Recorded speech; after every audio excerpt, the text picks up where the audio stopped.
الفاتحة.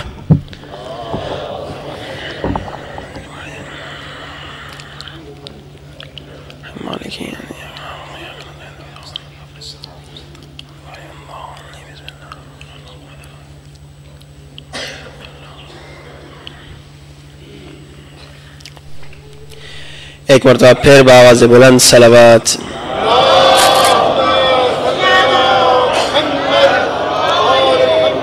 وعجل فرجهم. اعوذ باللہ من الشیطان الرجیم. بسم اللہ الرحمن الرحیم. الحمد للہ رب العالمین. الحمد للہ کما وأهله. والصلاة والسلام على أشرف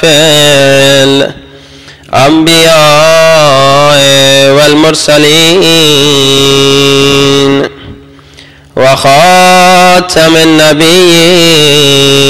أبي القاسم محمد وعجل وللطيبين الطاهرين المعصومين. دعاء سرکار امام زمانہ سب مل کے. الہی عظم البلاء وبرح الخفا وانكشف الغطاء وانقطع الرجاء وزاقت الأرض ومنعت السماء وأنت المستعان وإليك المشتكى وعليك المعول في الشدة والرخاء. اللهم صل على محمد وآل محمد أولي الأمر الذين فرست علينا طاعتهم وعرفتنا بذلك منزلتهم ففرج عنا بحقهم فرجا عاجلا قريبا كلمح البصر أو أقرب. بلند آواز. يا محمد يا علي يا علي يا محمد يا علي يا علي اكفياني فإنكما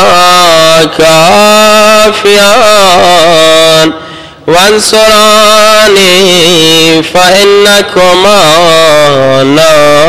ناصران. يا مولانا يا صاحب الزمان الغوث الغوث أدركني أدركني الساعة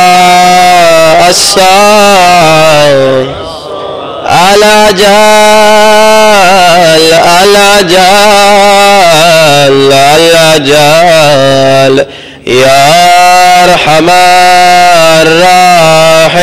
الراحمين بحق محمد وآله الطاهرين. بآواز بلند صلوات.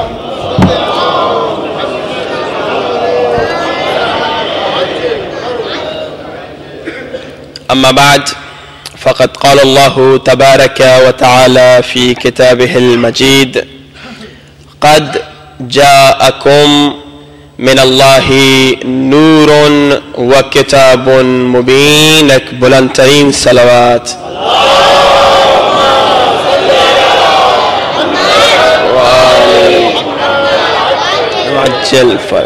اذان واجب الاحترام مسلسل گفتگو ہو رہی ہے کہ خالق کائنات نے ہماری بھلائی کے لیے، ہمیں فائدہ پہنچانے کے لیے، ہماری ہدایت و طہارت کے لیے نور بھی بھیجا اور کتاب بھی بھیجی. اب اذان محترم مسلسل سنتے آئے ہیں کہ شیعہ سنی علماء سب نے متفقاً لکھا، 80 کے قریب علماء نے لکھا، مفسرین نے لکھا کہ اس آیت میں نور سے مراد نور مصطفیٰ ہے. اب اذان محترم صلوات پڑھی بآواز بلند.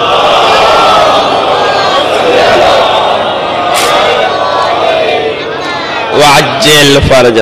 اس آیت میں نور سے مراد نور مصطفیٰ ہے، اور اسی میرے مولا مصطفیٰ نے فرمایا کہ اولنا محمد، اوسطنا محمد، آخرنا محمد وکلنا محمد، کہ اے انسانوں تمہاری ہدایت کے لیے ایک نور نہیں آیا، 14 نور آئے ہیں.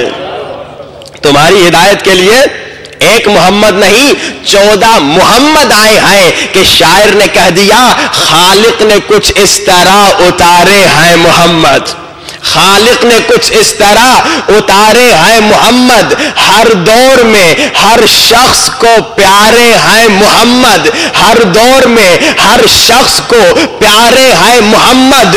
کیوں در زہرا پہ جبریل نے یہ نہیں سوچا کہ پیغام کسے دوں، یہ سارے ہیں محمد.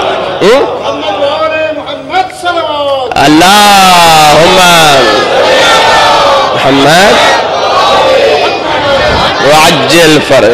تو ہماری ہدایت کی خاطر صرف ہمارے رسول نہیں، ایک نور نہیں، یہ جو کہا قد جاءکم من اللہ نورون، ایک نور نہیں 14 نور آئے. اچھا آپ آگے چلتے ہیں. کتابیں کتنی آئیں؟ کہا کتابیں آئیں. کتنی کتابیں آئیں؟ تو تاریخ بتاتی ہے، علماء بتاتے ہیں 114 صحیفے نازل ہوئے. توجہات کا طالب ہوں. کتابیں کتنی آئیں؟ 114 صحیفے نازل ہوئے، لیکن ان 114 صحیفوں کا خلاصہ کر دیا گیا. 114 صحیفوں کی تلخیص 4 کتابوں میں کی گئی. پھر ان 4 کتابوں کا خلاصہ کیا گیا. 4 کتابوں کی تلخیص قرآن پاک میں کی گئی. اب میں آپ کی توجہات کا طالب ہوں. مسلسل اللہ خلاصہ کیا جا رہا ہے.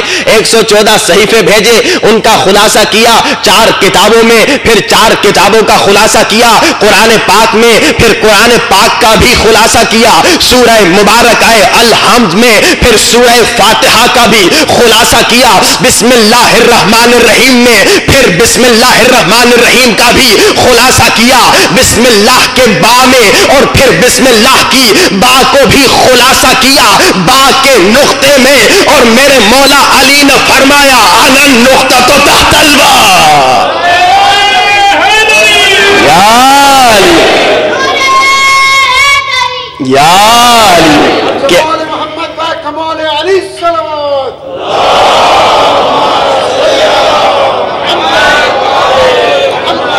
راجل کہ سارا خلاصہ کتابوں کا با کے نقطے میں، اور با کا نقطہ میرے مولا علی ہے. اذان محترم قرآن و علی میں ایک عجیب سا اتحاد ہے، بڑا پیارا اتحاد ہے کہ قرآن و علی میں ایسا اتحاد، ایسا گہرا اتحاد جیسا پانی میں اور گیلا پن میں. توجہ، نہ پانی گیلا پن سے جدا ہو، نہ گیلا پن پانی سے جدا ہو. اسی طرح اللہ کے رسول نے بھی فرمایا علی مع القرآن والقرآن مع علی. علی قرآن کے ساتھ ہے، قرآن علی کے ساتھ ہے. علی قرآن جیسا ہے، قرآن علی جیسا ہے. ان میں بڑا اتحاد ہے، ایسا اتحاد ہے، ایسا اتحاد ہے قرآن و علی میں اذان محترم کہ اگر علی کتابوں میں ہو تو قرآن ہے، اگر قرآن انسانوں میں ہو تو علی ہے.